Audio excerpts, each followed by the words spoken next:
I would describe redemption as, Christ redeeming me, Christ reconciling me to the Father, picking me up out of Con Alley in Louisville, Kentucky.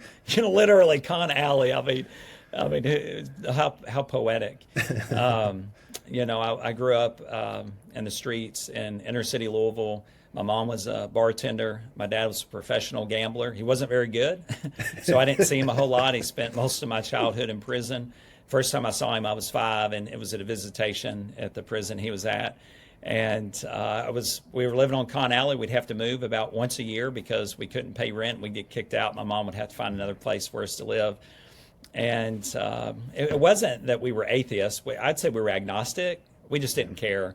Yeah. Really, it wasn't we were opposed to God, but more ambivalent, I would say. And moved into a new neighborhood. And there was a new group of friends, and they were going to this lock-in. I was like, what's a lock-in? I was like, they said pizza and basketball all night. And you said I said, I'm in. Count me in, man.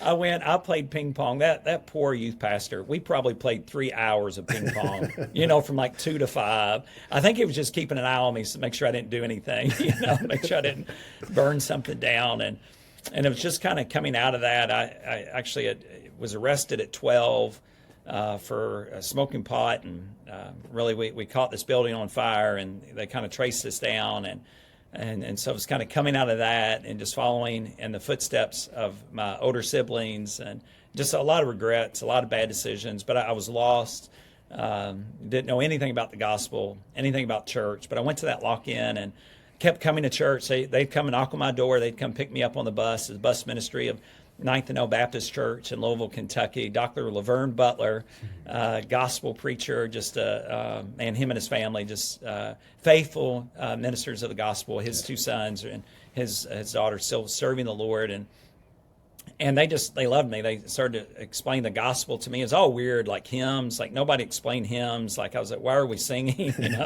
You jump down from one line to the next, and it just, the preacher would preach, and it sounded like, the teacher on Charlie Brown, wah, wah, wah, wah. Yeah. Just couldn't understand really what was saying. But they took us through the Roman road during Vacation Bible School, and explained that Christ had died for us, and that I was a sinner. And hands up, right? I was guilty as charged. I understood that.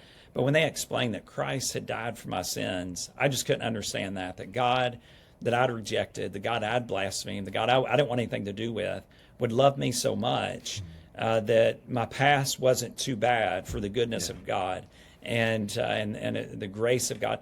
We were walking out of Sunday school class, and one of the teachers, she mentioned John 3:16. Like I should know it. I was like, I was 13, 14 years old, and I was like, John 3:16. And she said, well, for God so loved the world, he gave his one and only Son, that whoever believes in him should not perish but have everlasting life. And I'd never heard it before in my life.